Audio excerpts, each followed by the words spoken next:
வணக்கம். மற்றுமொரு மக்கள் பிரதிநிதி நிகழ்ச்சியினூடாக உங்கள் அனைவரையும் சந்திப்பதில் மிக்க மகிழ்ச்சி. ஒவ்வொரு வாரம் அரசியல் துறையில் இருக்கக்கூடிய உங்களுடைய ஒவ்வொரு பிரதிநிதிகளையும் நாங்கள் இந்த நிகழ்ச்சியினூடாக சந்தித்து வருகின்றோம். அந்த வகையிலே இந்த வாரம் நாங்கள் சந்திக்கவிருப்பது ஒரு இராஜாங்க அமைச்சர். அரசியலிலே தனக்கென ஒரு தனி இடத்தை பிடித்தவர். ஒரு சம்பவத்தின் பின்னணியில்தான் இவர் அரசியலுக்குள் நுழைகின்றார். இவர்தான் சிறுவர் விவகார இராஜாங்க அமைச்சர் விஜயகலா மகேஸ்வரன் அவர்கள். வணக்கம் உங்களுக்கு. வணக்கம். இன்றைய தினம் முதலாவதாக நாங்கள் சில விடயங்களை உங்களிடம் தெரிந்து கொள்ளலாம் அப்படின்னு சொல்லி நினைக்கிறோம். நீங்கள் அரசியலுக்கு வந்தது உங்களுடைய கணவர் மகேஸ்வரன் அவர்கள் இறந்ததற்கு பின்னர். அவருக்கு கிடைத்த அங்கீகாரம் உங்களுக்கு இப்பொழுது கிடைக்கிறதா? எனது கணவன் இறந்ததன் பின்னர் நம்ம பாராளுமன்றம் சென்றிருக்கின்றேன். அதற்கு முன்னே நான் அரசியலில் எந்தவித சம்பந்தமுமே இல்லாமல் தான் இருந்தேன். ஆனால் மகேஸ்வரனுக்கு பின்னால் வழிகாட்டி இருந்தேன். ஆனால் இன்று மகேஸ்வரனுக்கு பின்னர் எனக்கு நடந்த அநீதிக்காக நீதி கேட்டு பாராளுமன்றம் சென்றிருக்கின்றேன். ஆனால் நான் இந்த முறை 2ஆம் தரம் பாராளுமன்றம் சென்றிருக்கின்றேன். மகேஸ்வரனுக்கு கிடைத்த சலுகைகள் அனைத்தும் எனக்கு அதே கட்டத்தில் கிடைத்து கொண்டிருக்கின்றன. நீங்கள் உங்களுடைய கணவனின் வழிகாட்டலில் சென்று உங்களுக்கு என்ன நியாயம் கிடைக்க வேண்டும் என்று நினைக்கின்றீர்கள்? என்னென்னு சொன்னால், எனது கணவன் பாராளுமன்றத்துக்கு உள்ளும் வெளியிலும் குரல் கொடுத்தார். மக்களுக்கு, எங்களுடைய தமிழ் மக்களுக்கு ஆதரவாக கொடுத்ததற்காக இந்த கடந்த கால அரசாங்கத்தில் மகேஸ்வரன் பாதிக்கப்பட்டிருக்கு. அதாவது எனது கணவனின் உயிர் நீக்கப்பட்டிருக்கின்றது. இந்த கடந்த கால அரசாங்கத்தில் நீதியே இல்லை, அநியாயம்தான் நடந்து கொண்டிருக்கின்றன. அதாவது செங்கோலை வைத்து கொடுங்கோல் ஆட்சி தான் நடந்து கொண்டிருந்தது. அந்த வேளையில் எனது கணவனின் உயிர் பறிக்கப்பட்டது. அதுக்கு நீதி கேட்டு, இந்த உயிர் யாரால் பறிக்கப்பட்டது என்பதற்கு நீதி கேட்டு நான் சென்றிருந்தேன். அந்த வகையிலே நீங்கள் செங்கோலின் உள்ளால் கொடுங்கோல் ஆட்சி என குறிப்பிட்டீர்கள். அந்த கொடுங்கோல் ஆட்சியாக நீங்கள் எதை கருதுகிறீர்கள்? கடந்த காலத்தில் நீதியே இல்லை, அதாவது சுதந்திரம் இல்லை, கொடுங்கோல் ஆட்சி. அதாவது அந்த கடந்த கால அரசாங்கம் தாங்கள் நினைச்சதை தான் செய்தார்களே தவிர சட்டத்தின்படி அந்த அதிகாரம் எந்த அதிகாரிக்கு வழங்கப்பட்டிருக்கின்றது அவர்களுக்கு அந்த சலுகைகள் வழங்கப்படவில்லை. அவர்கள் வாய்கட்டப்பட்ட நிலையில் சர்வ அதிகாரத்தில் தான் இந்த கடந்த கால அரசாங்கம் செங்கோலை வச்சு கொடுங்கோல் ஆட்சியை நடத்தி இருக்கின்றது. ஆனால் இன்று எங்களுடைய ஆட்சியிலே செங்கோலை வச்சு நாங்கள் நல்லாட்சி நடத்தி கொண்டிருக்கிறோம். இன்றுதான் நீதி நியாயமே பிறந்திருக்கின்றது நாட்டில். நீங்கள் நேரடியாக உங்களுடைய கணவன் மரணம் தொடர்பாக நேரடியாக யாரை குற்றம் சாட்ட விரும்புகிறீர்கள்? நாங்கள் நேரடியாக அதாவது எங்களுடைய அந்த கணவனின் கேஸ் முடிவிட்டது. அது முடிவிட்டதுக்கான காரணம் கடந்த கால அரசாங்கத்தில் நான் இதற்கு முதல் கூறியிருந்தேன், கொடுங்கோல் ஆட்சி தான் நடந்தது என்று. அவர்கள் என்னன்னு சொன்னால், நான் பாராளுமன்றம் வந்துவிட்டேன், வந்ததன் பின்னர் நான் கொடுத்த அழுத்தங்கள் காரணமாக அவர்கள் அந்த கேஸை முடித்து விட்டார்கள். ஆனால் எனது கணவனுக்கு நடந்த இன்னல்களை அவர்கள் சரியான முறையில் நீதி விசாரணைகள் நடத்தப்படவில்லை. ஆகையால் அதை கேட்டுத்தான் நான் சென்றிருந்தேன். கடவுள் தான் எங்களுக்கு தீர்ப்பு வழங்கணுமே தவிர நாங்கள் நீதிமன்றமோ அல்லது போலீஸ் நிலையங்களுக்கோ செல்ல நான் அதை விரும்பவில்லை. இன்றைக்கு ஒரு நாள் எங்களுடைய இதுக்கு நல்ல ஒரு தீர்ப்பு ஒன்று கிடைக்கும் என்று நான் நினைக்கிறேன். நல்லாட்சி அரசாங்கம் நாட்டை ஆட்சி செய்து கொண்டிருக்கின்றது. ஒரு காலத்தில் உங்களுடைய கணவன் பாராளுமன்றத்திலாக இருக்கட்டும், பாராளுமன்றத்துக்கு வெளியிலாக இருக்கட்டும், மக்களுக்காக குரல் கொடுத்திருந்தார். ஆனால் அவருடைய மறைவிற்கு பின்னர் பரவலாக எழுப்பப்பட்ட ஒரு கருத்து தான், விடுதலை புலிகளினால் தான் இவர் கொலை செய்யப்பட்டார், சுட்டுக் கொல்லப்பட்டார் என்கின்ற ஒரு கருத்து பரவலாக இருக்கின்றது. இது தொடர்பாக இன்னும் ஒரு முன்னர் இருந்த ஒரு அமைச்சருக்கு உடந்தை என்கின்ற கருத்தும் பரவலாக இருந்தது. ஆனால் அது ஒரு குற்றச்சாட்டு, வதந்தி என்கின்ற ஒரு கருத்தை அந்த அமைச்சர் வைத்திருக்கின்றார் இப்பொழுது. ஆனால் உங்களுடைய எண்ணத்தின்படி விடுதலை புலிகளினால் கொலை செய்யப்பட்டாரா, அல்லது இவர் அரசியலில் இருக்கின்றதன் காரணமாக, இவருக்கு கிடைக்கின்ற நட்பெயர்கள் காரணமாக கொலை செய்யப்பட்டாரா? விடுதலை புலிகளால் கொலை செய்யப்பட தேவையில்லை. அது ஒரு பொய்யான வதந்தி. மக்களுக்காக பாராளுமன்றத்துக்குள்ளும் வெளியிலும் குரல் கொடுத்ததற்காக விடுதலை புலிகள் கொலை செய்யப்படவில்லை. விடுதலை புலிகள் விடுதலை புலிகளால் கொல்லப்பட்டிருந்தால் ஏன் கடந்த கால அரசாங்கம் அந்த கேஸை நேர காலத்துக்கு முடித்திருந்தார்? அது முடிக்க வேண்டிய அவசரம் இல்லை. அவர்கள் சட்டத்தின் முன் நிறுத்தலாம். இவர்கள் அதை மூடி மறைப்பதற்காக, விடுதலை புலிகள் படுகொலை செய்வதற்காக இவருக்கு வழங்கப்பட்ட 15 மெய்ப்பாதுகாவலர்களையும் இவர்கள் எடுத்தார்கள். அப்போ இவர்களுக்கும் விடுதலை புலிகளுக்கும் சம்பந்தம் இருக்கின்றதா? ஏனென்று சொன்னால் இவர் பாராளுமன்றத்துக்குள்ளே 2007 ஆண்டு வரவு செலவு திட்டத்தில் அவர் தமிழ் மக்களுக்கு நடந்த அநீதிகளை கொடூரமான முறையில் அவர் பேசியிருந்தார் பாராளுமன்றத்துக்கு. அதற்கான சட்டக்கோவைகளும் இருக்கின்றது. நீங்கள் வேணுமென்று அதை CD மூலம் பார்க்கலாம், கன்சார்ட்டில் பார்க்கலாம். அதற்கு பிறகு எதிர்த்தும் வாக்களித்தார். அன்றைய தினம் இரவு இவருக்கு இருந்த 15 மெய்ப்பாதுகாவலர்கள் நீக்கப்பட்டு 2 கிழமைகளின் பின்னர் அவர்களுடைய உயிர் அதாவது படுகொலை செய்யப்பட்டிருந்தார். ஆகையால் விடுதலை புலிகளுக்கும் மகேஸ்வரனின் கொலைக்கும் எந்தவித சம்பந்தமும் இல்லை. இதற்கு உதாரணமாக கடந்த காலத்திலும் நீங்கள் கூறியிருந்தீர்கள், ரவிராஜ், ஜோசப் ராசிங்கம் விடுதலை புலிகளால் படுகொலை செய்யப்பட்டார் என்று. இன்று உங்களுக்கு தெரியுதானே, நல்லாட்சியில் நாங்கள் இதுக்கான தீர்வு கேட்டு அவர்கள் விசாரணை செய்து கொண்டு போகும்போது இன்று ரவிராஜின் கொலை சம்பந்தமாக அரசாங்கத்தில் சம்பந்தப்பட்ட அதிகாரிகள் இன்று கைது செய்யப்பட்டிருக்கின்றார்கள். அதே போல்தான் மகேஸ்வரனுக்கும். ஆகையால் மகேஸ்வரனின் நட்பெயருக்கு அவமானத்தை சில கடந்த கால அமைச்சர்கள் தேடி இருக்கலாம். ஆனால் இந்த எங்களுடைய நல்லாட்சி அரசாங்கத்தில் அதற்கு கட்டாய நீதி வழங்கப்படும். அதாவது அண்மையிலே எங்களுடைய நிகழ்ச்சியிலே ஒரு முறை ஒரு ஊடக சந்திப்பின் போது முன்னாள் அமைச்சர் டக்ளஸ் தேவானந்தா அவர்கள் குறிப்பிட்டிருந்தார்கள், மகேஸ்வரன் அவர்களுடைய DNA பரிசோதனை உங்களிடம் இருக்கிறது, உங்களுக்கு கொலை செய்தவர்கள் யார் என்று தெரியும், நீங்கள் அரசியல் லாபம் கருதிதான் அவரை பற்றி தேடாமல் இருக்கிறீர்கள் என்கின்ற குற்றம் சுமத்தப்பட்டது. என்னுடைய கணவனின் பெயர் சொல்வதற்கு அவர் தகுதியற்றவர். முதலாவது இவர் ஒரு துரோகி. இந்த தமிழ் மக்களை படுகொலை செய்வதற்கு, முள்ளி வாய்க்காலிலே இனப்படுகொலை செய்வதற்கு இந்த துரோகி தான் காரணம். ஆகையால் எனது கணவன் உட்பட 1,50,000 பெயர்கள் படுகொலை செய்யப்பட்டிருக்கின்றார்கள். அதேபோல் எத்தனையாயிரம் பெண்கள் விதவைகளாக்கப்பட்டிருக்கின்றார்கள். வடக்கிலே சிறுவர்கள் துஷ்பிரயோகம் செய்யப்பட்டிருக்கின்ற இந்த துரோகியால். இதேபோல் இந்த துரோகி வெள்ள வேனில் கடத்தி இருக்கின்றார், கப்பம் வேண்டி இருக்கின்றார், கும்பிட எத்தனையோ இளைஞர்களை சுட்டு இருக்கின்றார். இந்த துரோகி மகேஸ்வரன் உட்பட தமிழ் மக்களுக்காக குரல் கொடுப்பதற்கு தகுதியற்றவர் என்பதை சர்வதேசம் தொடக்கம் எங்களுடைய தமிழ் பேசும் வடக்கு கிழக்கு மக்கள், புலம்பெயர்ந்த தமிழ் மக்கள் துரோகியை தான் பார்க்கின்றார்கள். துரோகியாக இந்த துரோகி தான் கடந்த கால அரசாங்கத்தில் தமிழ் மக்களுக்காக கையை உயர்த்தி, எதிராக கையுயர்த்தி இந்த தமிழ் மக்களை படுகொலை செய்ததும் அல்லாமல் அவர்களுடைய சொத்துக்களை இழந்து இன்று எங்களுடைய தமிழ் மக்கள் கடந்த 2014 ஆண்டு டிசம்பர் மாதம் மட்டுக்கும் வீதிகளைத்தான் இருந்தார்கள். இன்று எங்களுடைய நல்லாட்சி அரசாங்கத்தை தான் இன்று நாங்கள் கருத்து சுதந்திரம் பிறந்து இன்று எங்களுடைய அதாவது சுதந்திரமாக வாழக்கூடிய ஒரு நிலையும், வடக்கில் உள்ள பிரச்சனைகள் 125% இன்றைய நிலையில் தீர்க்கப்பட்டது. ராஜாங்க அமைச்சர் அவர்களே, ஆனால் அவர் ஒரு முறை குறிப்பிட்டிருந்தார், தான் இந்த யுத்த காலத்தின் பொழுது படுகொலைகள், மனித படுகொலைகள் செய்யப்படுகின்ற பொழுது தான் ஏனைய தமிழ் தேசிய கூட்டமைப்பு போன்ற கட்சிகளுக்கு அழைப்பு விடுத்ததாகவும், நாங்கள் நேரடியாக சென்று முன்னாள் ஜனாதிபதி மஹிந்த ராஜபக்ஷவிடம் இது பற்றி கதைப்போம், எங்களுடைய மக்கள் கொலை செய்யப்படுவதாகவும், அதற்காக தமிழ் தேசிய கூட்டமைப்பில் யாரும் ஒத்துழைக்கவில்லை, யாரும் வரவில்லை என அவர் ஒரு முறை குறிப்பிட்டிருந்தார். இது பற்றி நீங்கள் என்ன நினைக்கின்றீர்கள்? நாங்கள் கடந்த கால ஜனாதிபதியுடன் பேசுவதற்கு எங்களுடைய தமிழ் தேசிய கூட்டமைப்பு தலைவர்கள் அவர்கள் உடன்பட மாட்டார்கள். ஏன் துரோகிகளோடும் இனவாதிகளோடும் எங்களுடைய தமிழ் தேசிய தலைவர்கள் பேசுவதற்கு சம்பந்தம் இல்லை. அவர்கள் ஜனநாயக முறையில் உண்மையான வழியில் இவர்கள் எங்களுடைய தமிழ் மக்கள், அதாவது சொல்லண்ணா துயரத்தில் இருந்த தமிழ் மக்களை இனப்படுகொலை செய்தவர்களோடு நாங்கள் பேச்சுவார்த்தை செய்வதற்கு ரெடி இல்லை. அவர்கள் என்ன பேச்சுவார்த்தை செய்கின்ற, அவர்கள் ஏதாவது ஒரு அங்கு அபிவிருத்தியோ அல்லது என்னாவது செய்வதென்றாலும் இந்த தமிழ் தேசிய கூட்டமைப்பு தலைவர் இருந்தார் எங்களோட கௌரவ சம்பந்தன் ஐயா, அதே போல எங்களுடைய வேறு தலைவர்கள் இருந்த போதும் அவர்கள் கணக்கில் எடுக்கவில்லை. ஏதாவது ஒரு நிகழ்ச்சி நடக்கும் சந்தர்ப்பத்தில் கூடி அவர்களுக்கு அழைப்பு விடுவதில்லை. இப்படியான ஒரு துரோகிகளோடு இனவாதிகளோடு எங்களுடைய தமிழ் தேசிய தலைவர்கள் பேசுவதற்கு அவர்கள் உடன்பட மாட்டார்கள். இன்று முற்றுமுழுதாக அந்த அழைப்பு விடுக்கின்ற விடயங்களாக இருக்கட்டும், ஏனைய விடயங்களாக இருக்கட்டும், அப்படியே தலைகீழாக மாறி இருக்கின்றது. அது அனைவராலும் ஏற்றுக்கொள்ளக்கூடிய உண்மை.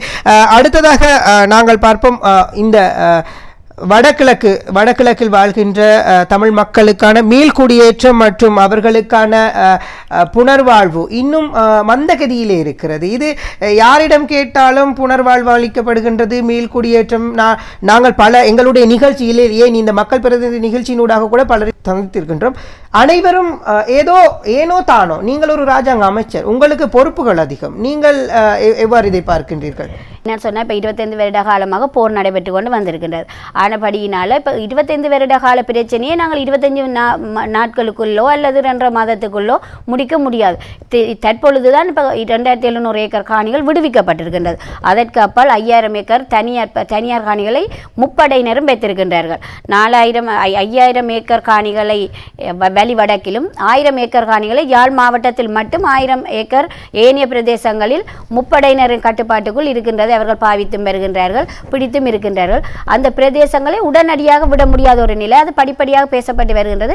படிப்படியாக அவர்களுடைய நிலங்கள் விடுவிக்கப்படும். அதே இடத்தில் இராணுவம் படிப்படியாக வெளியேற சந்தர்ப்பம் இருக்கின்றது. ஆனால் எங்களுடைய மக்கள், அதாவது மீனவ குடும்பத்தை சேர்ந்தவர்கள் தான் அந்த முகாம்களில் இருப்பதனால் அவர்கள் சிரமப்படுகின்றார்கள் வேறு இடங்களில் மேல்குடியேற்றம் செய்வதற்கு. ஆகையால் கட்டாயம் 25 வருட பிரச்சனையை 25 நாட்களுக்குள்ளோ அல்லது 22 வருடங்களுக்கோ செய்து கொள்ள முடியாது. எங்களுக்கு 5 வருடம் இருக்கின்றபடியினால் அதற்குள் நாங்கள் கட்டாயம் மேல்குடியேற்றம் செய்வோம். கடந்த அரசு பல புகைப்படங்களாக இருக்கட்டும், ஒளிநாடாக்களாக இருக்கட்டும் வெளியேற்றிருந்தது பிரபாகரனுடைய மரணம் பற்றி. அவரை தாம் கொன்று விட்டதாக கூறியிருந்தது. நீங்கள் ஒரு அரசாங்கத்தில் இருக்கக்கூடிய ஒரு அமைச்சர் என்ற வகையில் இது எவ்வளவு தூரம் பாரதூரமான ஒரு விடயம்? என்னென்னு சொன்னால், கடந்த காலத்தில் 2009ஆம் ஆண்டு எங்களுடைய தமிழ் பேசும் மக்கள் இனப்படுகொலை செய்யப்பட்டிருக்கின்றார்கள் முள்ளிவாய்க்காலில். 5 வருட காலமாக அந்த இனப்படுகொலை செய்தவர்களுக்கு ஈகச்சுடர் ஏற்றுவதற்கு கடந்த கால அரசாங்கம் அனுமதி மறுக்கப்பட்டிருக்கின்றது அந்த இடத்தில் போய். ஆகையால் நாங்கள் நல்லாட்சி அரசாங்கத்தின் பின்னர் போன வருடம் இந்த வருடம் நாங்கள் ஈகச்சுடரை ஏற்றியிருக்கின்றோம். கட்டாயம் எங்களுடைய கலை கலாச்சார அந்த முறையின்படி ஒருவர் இறந்தால் அவர்களுக்கான முழு பரிமாணங்களும் செய்யப்பட வேண்டும், ஆகம விதிப்படி செய்யப்பட வேண்டும். அதற்காகத்தான் அவர்களுடைய ஆத்மா சாந்தி அடைவதற்காகத்தான் நாங்கள் ஈகச்சுடரை ஏற்ற சென்றோமே தவிர நாங்கள் பிரபாகரன் இருக்கிறாரா இல்லையா என்பதை தேர்ந்தெடுப்பதற்கு அல்ல.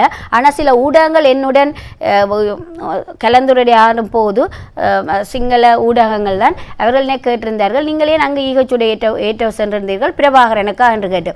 அது ஒரு இனவாதத்தை தூண்டும் செயலாகத்தான் நான் கருதுகிறேன். அதாவது ஊடகங்கள் உங்களுடைய கருத்தை அல்லது உங்களுடைய பதிலை திரிவுபடுத்தி இருக்கின்றது என்று நீங்கள் நினைக்கிறீர்கள்? இல்லை, திரிவுபடுத்தவில்லை. ஆனால் அவர்கள் கேட்டிருக்கின்றார்கள். என்னென்னு சொன்னால், கடைசி நாள் முள்ளிவாய்க்காலில் பிரபாகரனும் செத்ததாக தானே கூறியிருக்கின்றார்கள். அவர்கள் அதை நினைத்து தான் கேட்டிருக்கின்றார்கள். ஆனால் பிரபாகரன் செத்ததற்கான டெத் சர்டிஃபிகேட் இதுவரைக்கும் வழங்கப்படவில்லை.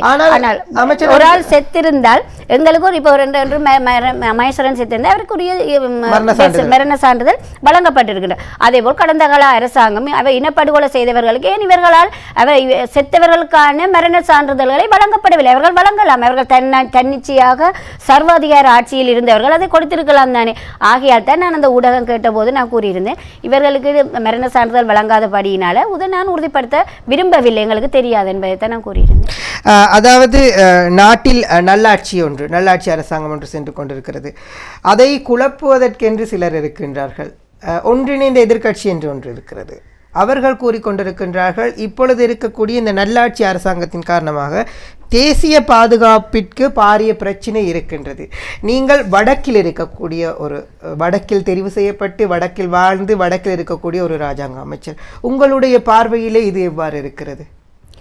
இப்போ என்னென்று சொன்னால், கடந்த கால ஆட்சியில் அவர்களால் ஒரு பேச்சுவார்த்தைக்கு முன்வர முடியாத ஒரு இக்கட்டான நிலையில் கடந்த கால அரசாங்கம் இருந்திருக்கின்றது. ஆனால் இந்த ஆட்சி காலத்தில் முன்னாள் ஜனாதிபதி சந்திரிகா குமாரதுங்க, தற்போதைய ஜனாதிபதி மேன்மை தங்கிய மைத்ரிபால சிறிசேன, எங்களுடைய பிரதமர் கௌரவ ரணில் விக்ரமசிங்கே இவர்கள் நல்ல தலைவர்கள், மக்களால் தெரிவு செய்யப்பட்ட தலைவர்கள், சிறுபான்மையின மக்களும் மதித்து இவர்களை வைத்திருக்கின்ற ஒரு தலைவர்கள். இவர்கள் இந்த நல்லாட்சி இதை கொண்டு போவதை சில தீய சக்திகள் அதாவது சொல்லக்கூடிய எங்களோட பாராளுமன்றத்தில் இருக்கின்றார்கள், இனவாதிகள் எதிர்க்கட்சியில் இருக்கின்றார்கள். அவர்கள் இனவாதத்தை தூண்டி இந்த நல்லாட்சியை குழப்புவதற்கு முயற்சிக்கின்றார்கள். சில சந்தர்ப்பங்களில் பார்க்கணும், ஜனாதிபதி வடக்கு கிழக்கு செல்கின்றார் என்று அங்கு ஒரு கிருணைட்டை கண்டுபிடிப்பார்கள் அல்லது உடல் அங்கிகளை கண்டுபிடிப்பார்கள். இப்படியான ஒரு தீய சக்திகள் தீவிரமான முயற்சியில் ஈடுபட்டு மேற்கொண்டு வருகின்ற சந்தர்ப்பத்திலும் எங்களுடைய ஜனாதிபதி துணி துணிந்து அவர் எல்லா இடமுமே சென்று வருகின்றார். மக்களுக்காக அவர் சாதாரணமாக மக்களோடு மக்களாக இறங்கி நடந்து வருகின்றார். என்று சொன்னால் இந்த நல்லாட்சி அரசாங்கத்தில் எங்களுடைய தமிழ் தலைவர்களுக்கும் தெரியும், இவர்களோடு சேர்ந்து நாங்கள் ஒரு தீர்வு திட்டத்தை கொண்டு வர வேண்டும்.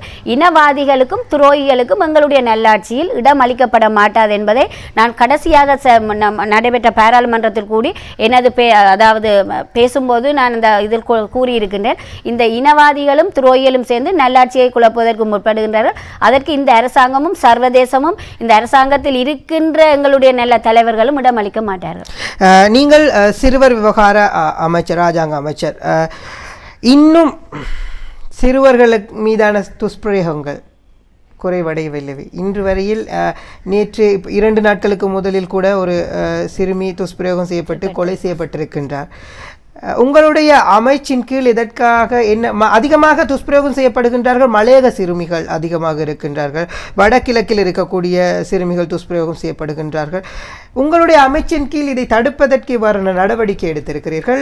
என்னென்னு சொன்னால், இப்போ எங்களோட கடந்த வருடம் 100 நாள் திட்டத்தின் ஊடாக நீதி அமைச்சும் கல்வி அமைச்சும் சிறுவர் விவகார அமைச்சும் சேர்ந்து 2 வாரத்துக்கு ஒரு முறை ஒரு கூட்டத்தை நாங்கள் கூட்டுவோம். அந்த கூட்டத்தில் 3 அமைச்சினுடைய அமைச்சர்கள், அதேபோல் செயலாளர்கள், அதற்கு முக்கியமான அதிகாரிகள், அத்தோடு போலீஸ் உத்தியோகத்தர்கள் அதிலே கலந்து கொள்கின்றார்கள்.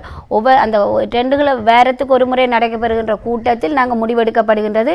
எந்த இடத்தில் சிறுவர் துஷ்பிரயோகமோ அல்லது சிறு பிரச்சனைகள் ஏற்படும் சந்தர்ப்பத்தில் உடனடியாக அருகிலுள்ள போலீஸ் நிலையங்களோ அல்லது அதுக்கான சிறு சிறு குழு அமைப்புகளையும் நாங்கள் அமைத்திருக்கின்றோம். அது எங்களுடைய ஒரு மாவட்டத்தை எடுத்துக்கொண்டால் அந்த மாவட்டத்தினுடைய அரசாங்க அதிபரின் ஊடாக பிரதேச செயலகம், பிரதேச செயலகத்தின் ஊடாக அதுக்குரிய ஒவ்வொரு அமைச்சினுடைய அதிகாரிகள் இருக்கின்றார்கள். அந்த அதிகாரிகள் மூலம் விழிப்புணர்வை நாங்கள் கொண்டு வருகின்றோம். அமைச்சர் அவர்களே, இந்த துஷ்பிரயோகங்கள், சிறுவர் துஷ்பிரயோகங்கள், பாலியல் ரீதியான குழந்தைகள் மீதான அடாவடித்தனம், இது போன்ற விடயங்களுக்கு இலங்கையில் இருக்கக்கூடிய சட்டமும் தண்டனையும் போதுமையானவையா என்கின்ற கேள்விக்குறி ஒவ்வொருவருக்கும் எழுகின்றது. காரணம், துஷ்பிரயோகம் செய்த ஒரு நபர் 5 வருடமோ 2 வருடமோ 4 வருடமோ தண்டப்பணத்தை கட்டிவிட்டு வெளியில் வரலாம். இது மாற்றப்பட வேண்டிய விடயம் ஒன்று. நீங்கள் இதை பற்றி என்ன கூற விரும்புகிறீர்கள்? நான் என்ன நினைக்கிறேன், எங்களுடைய இந்த அரசாங்கத்தில் இதோடு சொல்லக்கூடாது. ஆனால் எந்த விதமான ஒரு இப்படி பாதிக்கப்படுவர்களுக்கு நிவாரணமும் இதுவரை காலம் வழங்கப்படவும் இல்லை. அத்தோடு சட்டத்தின் முன் சரியான இடத்தில் இதுவரைக்கும் நிறுத்தப்படவும் இல்லை. ஏனென்று சொன்னால் அதற்கு காரணம் கடந்த கால ஆட்சியில் உள்ள ஊழல்கள் தான் அதுக்கு காரணம். ஆக இந்த முறை எங்களுடைய போலீஸ் அதிபரை நாங்கள் மாற்றி இருக்கின்றோம். அவர் எடுக்கின்ற ஒவ்வொரு நடவடிக்கைகளும் ஒவ்வொரு நிமிடமும் எங்களுடைய விழிப்புணர்வை கொண்டு வருகின்றது. அதற்கு நாங்கள் இன்னும் ஒரு கொஞ்சம் காலம் கொடுக்கும் சந்தர்ப்பத்தில் இதனுடைய முக்கியத்துவத்தை நாங்கள் என்னென்று அறிந்து கொள்ள முடியும். புதிய அரசியல் சீர்திருத்தம் ஒன்று கொண்டு வருவதற்கான ஏற்பாடுகள் நடைபெற்றுக் கொண்டிருக்கிறது. இது பற்றி உங்களுடைய கருத்து என்ன? இது சம்பந்தமாக எங்களுடைய தமிழ் தேசிய கூட்டமைப்பின் தலைவர் கௌரவ சம்பந்தன் ஐயா அவர்கள் இருக்கின்றார். அவரின் வழிகாட்டலின் பின்னால் தான் நானும் அங்கு இந்த அரசாங்கத்தில் இருந்தாலும் தமிழ் என்ற ஒரு ரீதியில் எங்களுடைய தீர்வு ஒருமித்த இது தமிழ் தேசிய கூட்டமைப்பின் பின்னால் தான்.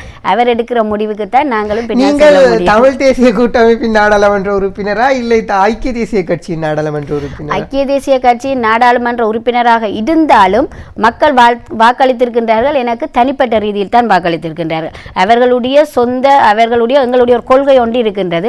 அதற்கு நான் கட்டுப்பட வேண்டும். அரசாங்கத்தில் அமைச்சராக இருந்தாலும் அரசாங்கத்தோடு இருந்து கொண்டு தமிழ் மக்களுடைய ஒரு நல்ல நிலை, நாங்கள் ஒரு தீர்வு திட்டத்தை எட்டிக்கொண்டிருக்கின்ற சந்தர்ப்பத்தில் நான் அதை அவரின் ஊடாக எங்களுடைய தமிழ் தேசிய தலைவர் சம்பந்தன் ஐயாவினுடைய கருத்துக்கு தான் நாங்கள் அதாவது சில முடிவுகளை எடுக்கும் பொழுது நீங்கள் அவர் சம்பந்தன் எதிர்க்கட்சி தலைவர்களுடைய அறிவுரையின் பின்னர் தான் எடுப்பீர்கள் என்று குறிப்பிடுவீர்கள். புதிய அமைச்சரவை வழங்குவதற்கான திட்டங்கள், தீர்மானங்கள், பேச்சுவார்த்தைகள், கலந்துரையாடல்கள் இப்படி மேற்கொள்ளப்படுகிறது.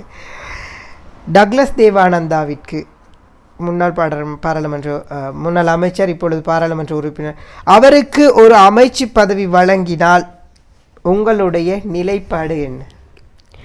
எங்களுடைய அரசாங்கம் ஒரு அமைச்சு பதவியில் எத்தனை பாராளுமன்ற உறுப்பினர்கள் இருக்கிறார்களோ அவர்களுக்கு எத்தனை அமைச்சையும் வழங்கி கொள்ளலாம். ஆனால் கடந்த கால அரசாங்கத்துக்கும் இந்த அரசாங்கத்துக்கும் உள்ள வித்தியாசத்தை நாங்கள் வெளிப்படுத்தி கொண்டு வருகின்றோம். ஆனால் அரசாங்கம் நல்ல முடிவை எடுக்க வேண்டும். நாங்கள் கடந்த கால அரசாங்கத்தில் நான் உட்பட எத்தனையோ பேர் பாதிக்கப்பட்டிருக்கின்றோம். ஆகையால் இந்த நல்லாட்சி அரசாங்கத்தில் அவர்கள் ஒன்றிணைந்து நல்லாட்சியை கொண்டு போவதற்கு அரசாங்கம் முன்வரலாம்.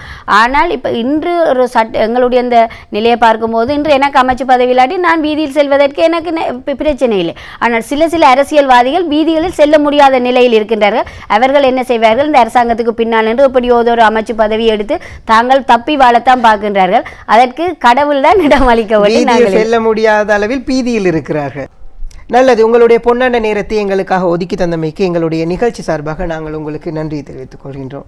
நன்றி. மற்றும் ஒரு மக்கள் பிரதிநிதி நிகழ்ச்சியினூடாக உங்கள் அனைவரையும் சந்திக்கலாம். அதே போன்று உங்களுடைய பிரதிநிதிகளுடன் இந்த நிகழ்ச்சி எதிர்வரும் காலங்களிலும் தொடரும். அதுவரைக்கும் நன்றி, வணக்கம்.